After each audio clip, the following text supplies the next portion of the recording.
ke lembaga uang itu ada beberapa elemen utama. Yang pertama itu ada uang dalam era digital, uang fisik dan uang digital. Ada yang tahu uang fisik? Uang kertas, Bu. Ya, betul, Amel betul. Ada yang tahu lagi? Koin, Bu. Nah, betul. Kalau uang digital Itu berbentuk saldo, Bu, yang dia dari rekening kita atau dalam Brimo, e-banking. betul sekali. Uang digital itu berbentuk saldo elektronik yang biasa kita gunakan juga itu seperti aplikasi Dana, OVO, dan sebagainya. Nah, yang itu ada peran lembaga keuangan. Ada yang tahu perannya? Penyelenggaraan stabilitas keuangan negara. Betul. Sebelum itu kita harus tahu lembaga keuangan itu ada apa aja.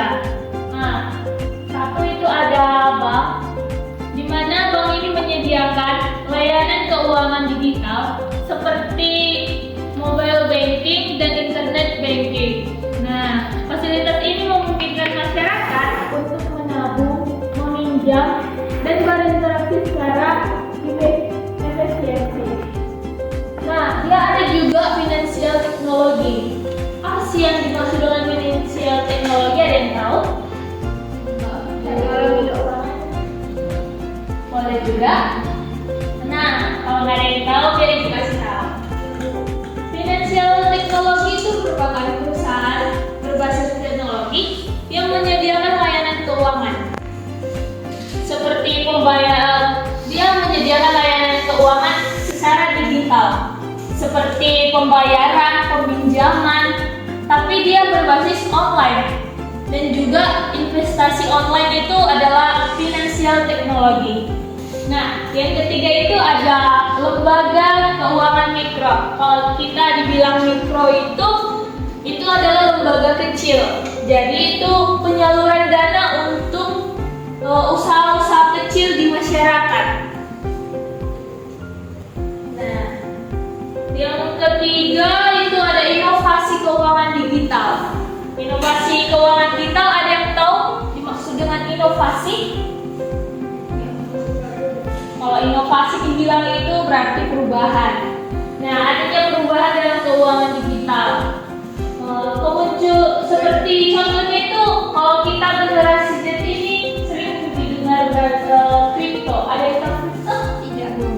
Nah, kripto itu di zaman sekarang itu sangat berkembang. Kripto itu adalah mata uang digital, ya seperti Bitcoin. Itu sejenis kripto. Itu sebagai bentuk baru dalam bentuk uang yang digunakan secara global. Contohnya juga ada teknologi blockchain yang mendukung keamanan transaksi digital.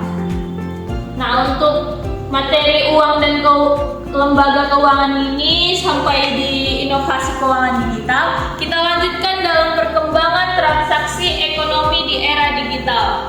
Kalau dibilang transaksi itu berarti hubungan kita dengan yang lainnya. Ada hubungan interaksi antara kita dengan teman yang lain gitu.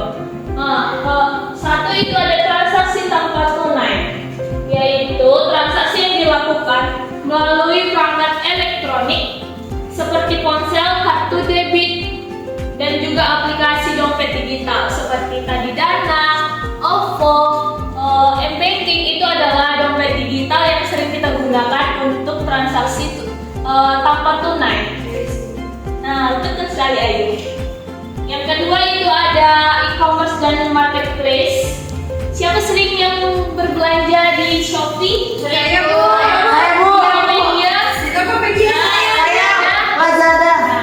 Itu adalah e-commerce dan marketplace yang sering kita gunakan, dan itu adalah memungkinkan pembeli dan penjual dilakukan secara digital. Kita nggak perlu lagi ke pasar, ke toko untuk membeli suatu barang. Kita tinggal dengan HP kita itu tinggal klik check out udah. Betul. Tapi harus ada duitnya dulu. Iya, itu betul Ayu. Makanya kita mempelajari duitnya dulu, uangnya dulu, baru ke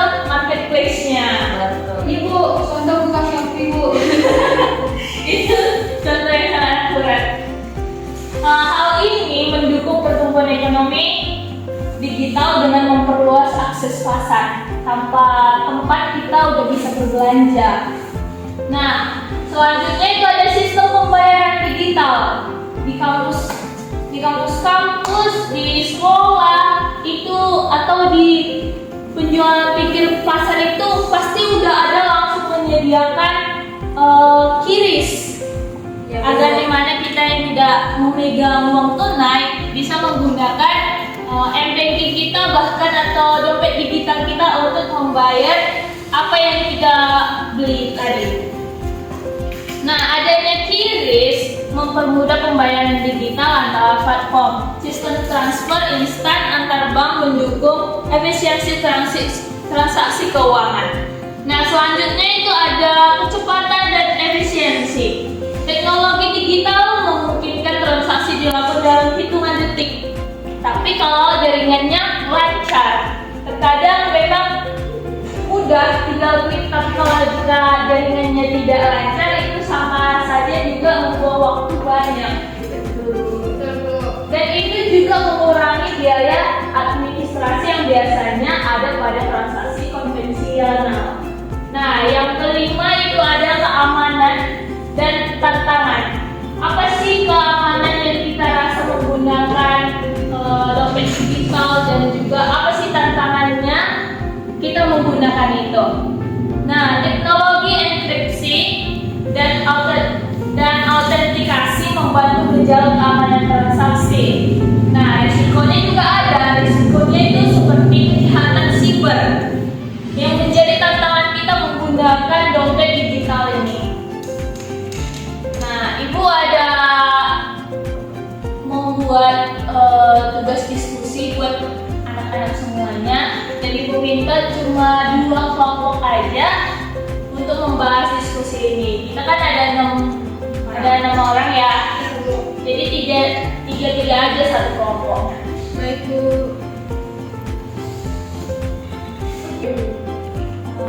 Bagi 2 kelompok. Nanti nama-nama tiap kelompoknya itu antar sama Ibu ya. Baik Bu. Bu, ini nama kelompok 1 Bu. Dan kelompok yang kedua ya Bu.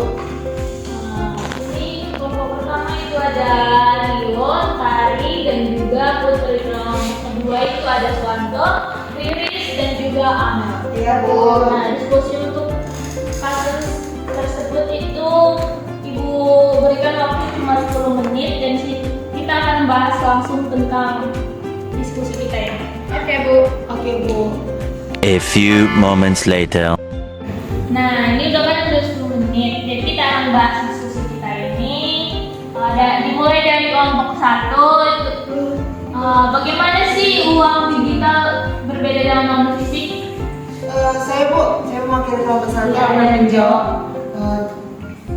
diskusi kita yang pertama, bagaimana uang digital berbeda dengan uang fisik. Perbedaan utamanya itu dalam segi bentuk Bu. Seperti yang Ibu jelaskan tadi, ada bentuk fisik maupun bentuk digital, di mana uang fisik ini berupa uang kertas atau koin yang dapat digunakan langsung untuk transaksi Bu. Kemudian yang uang digital berbentuk saldo elektronik yang tersimpan di aplikasi atau rekening bank. Kemudian setelah bentuk, kami juga ada dapat dalam segi penggunaannya Bu. Dalam uang fisik digunakan secara langsung tanpa perangkat elektronik.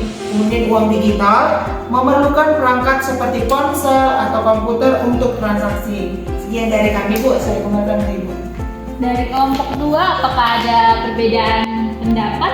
Ada Bu. Nah, kalau dari kelompok kami itu kami melihat perbedaan itu dari sisi keamanan Bu. Dimana kalau uang fisik itu biasanya itu kan sering hilang atau rentan hilang. Kemudian kalau dia uang digital itu lebih aman. Kemudian karena ada juga perlindungan PIN dan juga enkripsinya. Nah, kemudian kalau dari sisi kemudahannya Bu, uang fisik itu misalnya kalau kita ingin belanja itu kan harus dibawa kemana-mana. Nah, kalau uang digital itu ketika kita nggak bawa uang pun, misalnya kita melihat sesuatu yang bagus dan ketika itu kita ingin membeli, kita bisa menggunakan uang digital ketika ada saldo di dalamnya, jadi lebih mudah Bu. Apa ada lagi? Ya Bu. Nah, kita udah tahu lah ya perbedaannya dan apa keuntungan dan kerugiannya kita menggunakan dari uang digital dan uang fisik. Nah, untuk soal yang nomor 2, apa saja keuntungan dan resiko menabung di bank? Dari kelompok 2 ada pendapatnya. Dari kelompok 1 juga boleh. Dari kelompok 2. Yang pertama ada biaya administrasinya. Nah, beberapa jenis tabungan itu kan pasti memiliki potongan biaya bulanannya, Bu. Terus yang kedua itu inflasi. Karena nilai uang bisa berkurang jika bunga tabungan lebih kecil dari tingkat inflasi. Jadi sih itu yang kata. Bu, dari tarik. Menurut pendapat kelompok 1, Bu, risiko yang didapat yang pas menabung di bank itu yaitu kejahatan cyber. Yaitu rekening bisa menjadi sasaran peretasan atau penipuan digital. Selanjutnya yaitu ketergantungan teknologi, di mana kita harus mengakses layanan yang bisa saja terganggu karena gangguan sistem atau jaringan. Nah, betul sekali. Buat keuntungannya ada yang ingin memberikan pendapat dari tiap kelompok? Saya, Bu. Nah, Putri Ayu. Kalau dari keuntungannya itu sendiri, kemudian transaksi, dimana bisa melakukan transfer atau pembayaran dari tarik tunai dengan cepat. Kemudian ada jaminan dari pemerintah, Bu, dimana simpanan dilindungi oleh yang namanya NPS dengan lembaga pinjaman penjamin simpanan hingga batas. Betul sekali dari yang disampaikan anak-anak semuanya. Nah, soal yang ketiga itu mengapa lembaga keuangan seperti bank dan fintech penting di era digital? Apa yang memberikan pendapat dari tiap kelompok? Nah, untuk Suwanto silakan. Pentingnya bank yang pertama untuk memfasilitasi transaksi. Bank menyediakan infrastruktur untuk pembayaran, transfer dan layanan digital seperti e-wallet. Yang kedua ada penyediaan modal, memberikan pinjaman kepada individu dan bisnis untuk mendukung pertumbuhan ekonomi. Dan yang terakhir ada keamanan uang, menyediakan tempat yang aman untuk menyimpan uang dan investasi. Untuk pentingnya fintech, yang pertama akses layanan keuangan. Fintech membantu masyarakat yang tidak memiliki rekening bank untuk mengakses layanan keuangan seperti pinjaman dan pembayaran. Dan yang kedua, efisiensi transaksi, memudahkan transaksi tanpa uang tunai melalui aplikasi digital. Nah, terima kasih Suwanto telah menyampaikan pendapatnya. Nah, dari hasil diskusi kita ini kita tahu mana sih yang menjaga, mana sih untungnya, mana sih resikonya, apa sih yang menjamin kita dalam meminjam, dalam menabung di bank, dan bagaimana apa sih keuntungan juga kita memegang uang tunai dan uang digital. Nah, terima kasih juga buat anak-anak yang berpartisipasi untuk hari ini, dan untuk tugas kita minggu depan itu Ibu akan memberikan tugas proyek. Itu kan tadi kita ada 2 kelompok. Nah, kelompok pertama itu proyek tiang uang dan lembaga keuangan. Itu kalian akan membuat simulasi pembukaan rekening tabungan dan atau e-wallet. Dia berbentuk video rangka-rangka membuka rekening baru. Nah, untuk kelompok yang kedua itu proyek perkembangan transaksi ekonomi di era digital. Kalian akan penelitian jenis-jenis transaksi digital seperti QRIS. Kalian akan membuat poster atau infografis memperbandingkan berbagai jenis transaksi di era digital sekarang. Cukup sekian dari materi kita hari ini, pembelajaran kita hari ini. Ibu juga menyampaikan terima kasih yang sebesar-besarnya buat partisipasi dan semangat kalian dalam belajar hari ini. Sampai jumpa di minggu depan. Selamat siang. Terima kasih untuk sama. Hati-hati di jalan, Bu. Iya, Dio. Bu, jedanya, Bu.